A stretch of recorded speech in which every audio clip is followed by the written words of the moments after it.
السلام عليكم ورحمة الله وبركاته.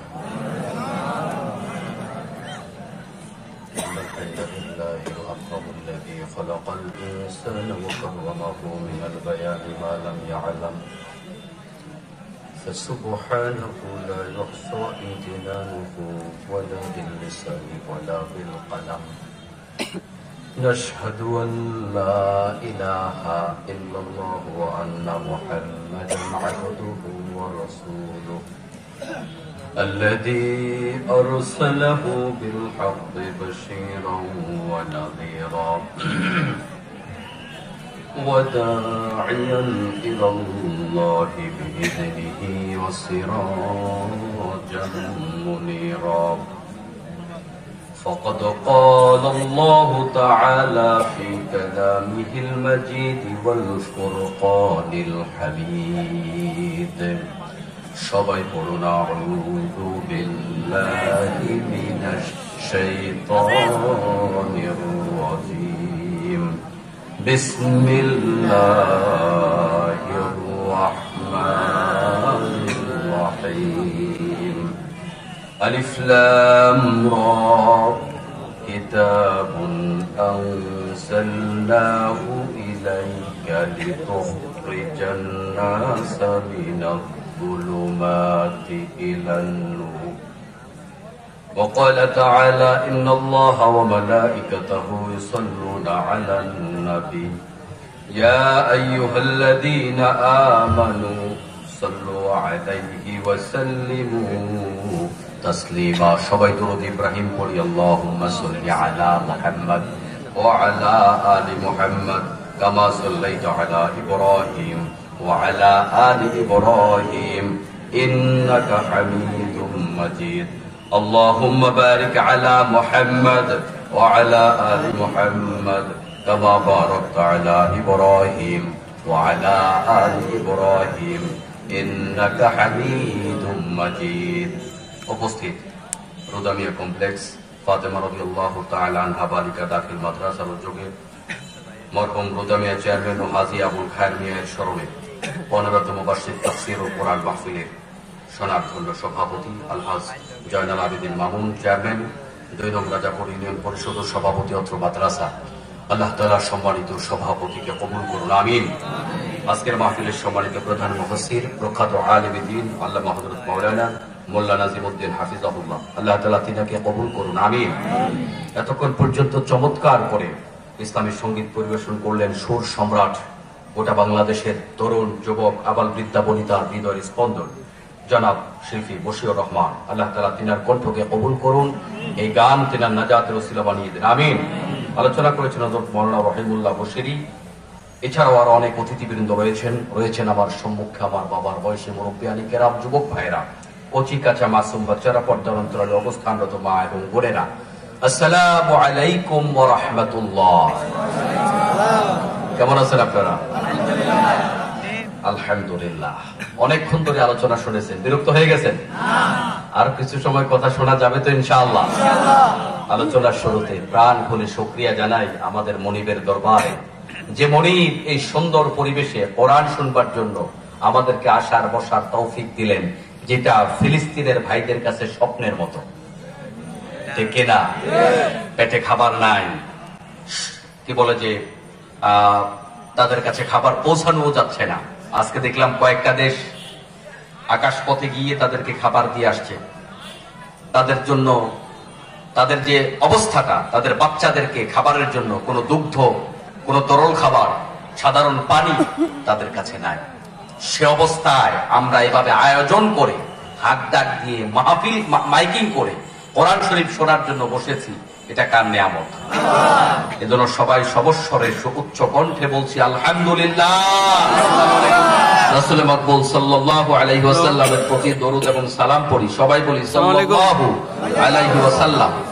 জি ভাই, আমরা শরীর বেশি খারাপ লাগছে তো চলে আসছি শুরু থেকে অদ্যাবধি পর্যন্ত ইসলাম বিজয় করার জন্য যখন যারা যেভাবে জীবন দিয়েছেন, আল্লাহ পাক সব পর্দে মুজাহিদদেরকে জান্নাতের উচ্চ মাকাম দিয়ে দাও, সবাই বলে আমিন।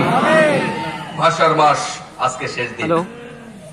এই ভাষার মাসে যারা ভাষার জন্য জীবন দিয়েছেন তাদের জন্য আল্লাহর কাছে দোয়া করি। আল্লাহ পাক সেই সমস্ত মর্দে মুজাহিদ ইমানদার যারা ভাষার জন্য জীবন দিয়েছেন, আল্লাহ পাক তাদেরকেও জান্নাতের উচ্চ মাকাম দিয়ে দিন। সবাই বলে আমিন। আমি ব্যক্তিগতভাবে আপনাদের অনেকের কাছে পরিচিত, তার কারণ অনেকবার এই মাহফিলে এসেছি, ঠিক কিনা? এজন্য আমরা কথা বলবো, সরাসরি আলোচনায় ঢুকে যাব। এর আগে পরে কোনো ধরনের বাড়তি কোনো কথাবার্তা নাই। শর্ত হচ্ছে একটু জবাব দিতে হবে, মন দিয়ে কথা শুনতে হবে। শ্রোতা কম হলে বেশ হলে অসুবিধা নাই, যদিও আজকের মাহফিলে অনেক শ্রোতা আলহামদুলিল্লাহ, কিন্তু কথা শুনতে হবে মন দিয়ে, আলোচনা শুনতে হবে আমল করার নিয়তে, মুখস্থ করতে হবে, নোট করতে হবে, আমল করার চেষ্টা করতে হবে। আল্লাহ তাআলা আমাকে বলার, আপনাদেরকে শোনার, সবাইকে আমল করার তৌফিক দান করুন, আমিন। আমি আপনাদের সম্মুখে কোরআনুল কারীমের সূরা ইব্রাহিমের প্রথম আয়াত, একখানা আয়াতে কারিমা অংশ বিশেষ আমি তেলাওয়াত করেছি। কোন সূরা বললাম? পেছনের বাইরে কথা শুনতেছেন কি? জবাব দেন, কোন সূরা? সূরা ইব্রাহিম নাম শুনছেন? ইব্রাহিম নামে সূরা ফেনী জেলায় আছে? আপনাদের এলাকাও আছে? আলহামদুলিল্লাহ। ইব্রাহিম নামটা কি পরিচিত না অপরিচিত? তাহলে পরিচিত হলে মনে রাখা সহজ হলো না কঠিন হলো? মনে কি থাকবে শেষ পর্যন্ত? তাহলে সূরার নাম ইব্রাহিম, মুখস্থ হলো। এটি কোরআনুল কারীমের 14তম সূরা। কততম? আর প্রথম আয়াত আমি আপনাদের সম্মুখে তেলাওয়াত করেছি। আল্লাহ তাআলা তৌফিক দিলে এখান থেকে আমরা কথা বলবো। আল্লাহ পাক আমাকে তৌফিক দান করুন, আমিন। তাহলে এই ইব্রাহিম যে নামকরণ আল্লাহ পাক করেছে, ইব্রাহিম একজন নবীর নাম। ছোট নবী না বড় নবী? প্রসিদ্ধ, বিখ্যাত নাকি বিখ্যাত নয়? বিখ্যাত। বিখ্যাত একজন নবী যার গোটা জীবন আমাদের জন্য আদর্শ। সুবহানাল্লাহ। আমার মুসলমান ভাইয়ের, আল্লাহ রাব্বুল আলামিন কোরআনুল কারীমের যে সূরাগুলার নামকরণ করেন, ওই নামকরণগুলার মধ্যে আমাদের জন্য একটা বড় মাপের শিক্ষা রয়েছে।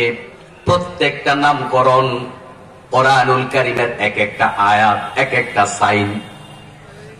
আমার ভাইরা, প্রত্যেকটা জিনিসের নামকরণ সবচাইতে সুন্দর হওয়া চাই। যেটার নামকরণ যত সুন্দর, এটার সার্থকতা তত বেশি। নামের সাথে কাজের একটা মিল থাকে, ঠিক তেমনি ভাবে বনি আদমের নামের সাথেও কাজের মিল আছে। এজন্য আল্লাহ নবী সাল্লাল্লাহু আলাইহি ওয়াসাল্লাম দায়িত্ব দিয়েছেন, যখন আপনার ঘরে কোনো সন্তান জন্মগ্রহণ করবে, আপনার উপর দায়িত্ব হলো আপনি তার জন্য একটা ভালো নাম রাখবেন। কারণ ভালো নামের গুরুত্ব কম না বেশি? হাদিস মাদ্রাসা আছে, দাওরায়ে হাদিস মাদ্রাসা আছে। আপনি ভালো করে খেয়াল করে দেখেন তো, গোটা ফেনী জেলা মিলাইয়া একটা মাদ্রাসার প্রিন্সিপাল, একটা মাদ্রাসার মুহাদ্দিস, মুফাসসির, ফকি কিংবা মুহতামিম, একজনের নাম আপনি এরকম খুঁজে পাবেন নাকি যে ওর নাম হলো রিপন সরকার, ওর নাম হলো টালটু, বল্টু? হ্যাঁ, আছে নাকি? একটা প্রিন্সিপাল মুহতামিমের এরকম নাম নাই। এর মানে কি? এর দ্বারা বোঝা যায় বন্ধুগণ, যে এরকম নামের লোক যারা, তারা প্রকৃত অর্থে কোনোদিন আলেম হয় না। কারণ আলেম হতে হলে তার নামটাও সুন্দর হওয়া চাই, যেহেতু খারাপ নাম কোনো আলেমের হয় না। এর দ্বারা বোঝা যায় বন্ধু, নামের প্রভাব ব্যক্তির উপরে পড়ে, ঠিক কিনা? এজন্য যতদিন বেঁচে থাকবো আমরা খেয়াল রাখবো, সন্তান, আপনার সন্তান হয়েছে, নায়রাতপুর হয়েছে, আপনার দায়িত্ব একটা ভালো নাম রাখা। ও মুসলমান ভাইয়েরা, আল্লাহ তাআলা নামকরণ করলেন ইব্রাহিম। ইব্রাহিম আলাইহিস সালাতু ওয়াস সালাম এমন একজন পয়গম্বর, তিনি আমাদের জন্য মডেল, তিনি আমাদের জন্য আইডল। আমাদের জন্য কি? সবাই বলেন না কেন? আইডল নাকি মেসি আমাদের জন্য আইডল? ও যুবক ভাইয়েরা, যাকে তুমি আইডল মনে করো, ওই আইডলের সাথে তোমার হাসর কিন্তু হয়ে যাবে। তোমার গেঞ্জিতে যার ছবি লাগানো আছে, তোমার মাথার চুলের মধ্যে যার ট্যাটু এঁকে রেখেছো, তোমার বাহুতে যার ট্যাটু এঁকে রেখেছো, তার সাথে তোমার হাসর হবে।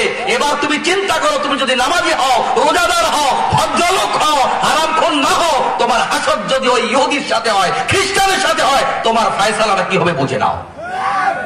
এজন্য আমাদের খেয়াল রাখার দরকার আছে না নাই? আবার মুসলমান ভাইয়ের, আল্লাহ তাআলা ইব্রাহিম আলাইহিস সালাতু ওয়াস সালামকে আমাদের জন্য আইডল বানালেন।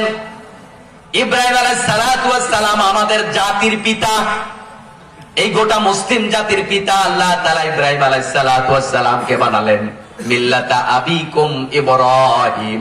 আল্লাহ তাআলা মুসলিম জাতির জন্য বাবা বানাইলেন ইব্রাহিম আলাইহিস সালামকে। সাধারণভাবে আমরা জানি বাবা সন্তানের জন্য অনুকরণীয় হয়।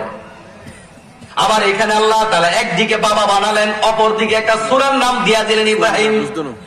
এর দ্বারা আল্লাহ বুঝায় ইব্রাহিম আলাইহিস সালাম ওই লাখো লাখো অন্যান্য পয়গাম্বরদের মতো নয়, তিনি ব্যতিক্রম পয়গাম্বর, তিনি একজন শ্রেষ্ঠ পয়গাম্বর, তিনি একজন প্রসিদ্ধ পয়গাম্বর, তিনি তোমাদের পিতা, তিনি তোমাদের জন্য আদর্শ, তার কর্মকাণ্ড তোমাদের জন্য অনুকরণীয়, ঠিক না?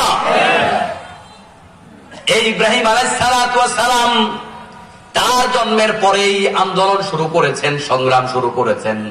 তার একেবারে শিশুকাল থেকে তার আন্দোলন সংগ্রাম ছিল শিরকের বিরুদ্ধে। তার বাবা নিজেই ছিল মুশরিক, নিজেই মূর্তি বানাইতো, মূর্তি বিক্রি করত, যে কারণে তার আন্দোলনটা সবার আগে হয়েছে তার বাবার বিরুদ্ধে। তাহলে ইব্রাহিম সূরাটা আমাদেরকে এক নম্বরে শিক্ষা দিল, আমার বাবাও যদি অন্যায় করে, আমার বাবাও যদি শিরিক করে, তাহলে ওই বাবার বিরুদ্ধেও অন্যায়ের ব্যাপারে প্রতিবাদ করতে হবে, ঠিক কিনা? আজকে আমাদের বাংলাদেশের মানুষদের এই জায়গায় একটা বড় সমস্যা, সত্য আমরা চিনি, সত্য জানি, অপরাধ কোনটা আমরা জানি, ভালো কোনটা আমরা জানি, মন্দ কোনটা আমরা জানি। আমরা রিকশাওয়ালার ছেলে চুরি করলে তার বিচারটা ঠিকঠাক মতোই করি, কিন্তু ওই জায়গায় যদি চেয়ারম্যানের ছেলে চুরি করে, ওই জায়গায় বিচারটা আমাদের ঠিকঠাক মতো হয় না। তো এটাই তো বড় সমস্যা। আমার মুসলমান ভাইয়েরা, আমাদের অন্য লোকদের ব্যাপারে অন্যায় করলে আমরা প্রতিবাদ করি, কিন্তু নিজের আত্মীয়, নিজের খালাতো ভাই, নিজের মামাতো ভাই, নিজের রক্তের লোক, নিজের বাবা অন্যায় করলে সেটা আমরা বলতে পারি না, ঠিক কিনা? ইব্রাহিম আলাইহিস সালামকে দিয়ে আল্লাহ তাআলা আমাদেরকে শিক্ষা দিল, এই শিরক এত বড় মারাত্মক ব্যাপার, এটা আমার কাছের লোক যদি করে তার সাথে আপোষ চলবে না। সন্তানের কর্মসূচি ছিল এই, কিন্তু বাবার কর্মসূচিটা কি ছিল? বাবা কি ইব্রাহিম আলাইহিস সালামের আন্দোলনের কারণে চুপ হয়ে গেছিল নাকি? না, বাবাও চুপ হয়ে যায় নাই। বাবা, সন্তান যেমন গরম, বাবা তার চাইতেও গরম। বাবা কয়, তোর এই কার্যক্রম যদি বন্ধ না করিস, এই মূর্তির বিরুদ্ধে কথা বলা যদি বন্ধ না করিস, এই অন্যায় কাম যদি তুই না ছাড়িস, কারণ তার দৃষ্টিতে এগুলো অন্যায় কাজ, তাহলে আমি তোরে ঘর থেকে বের করব না। কেবল আমি তোরে এমনি সিবা দিয়া পিটাবো, বিষয়টা এরকম নয়, বেত দিয়া পিটাবো, বিষয়টা এরকম নয়। আমি ইব্রাহিম তোমার বাবা বলছি, আমি তোমারে পাথর মেরে মেরে খুন করে ফেলবো। একদিকে ইব্রাহিম আলাইহিস সালাম তার জায়গায় অটুট, শিরিক করবো না, শিরকের পক্ষে আমার কথা নাই। আপনি শিরিক করতে পারেন, এই ব্যাপারে বাবা হিসেবে আমি আপনাকে ছাড় দিতে পারবো না। আর ইব্রাহিমের বাবাও সেরকম ছিল।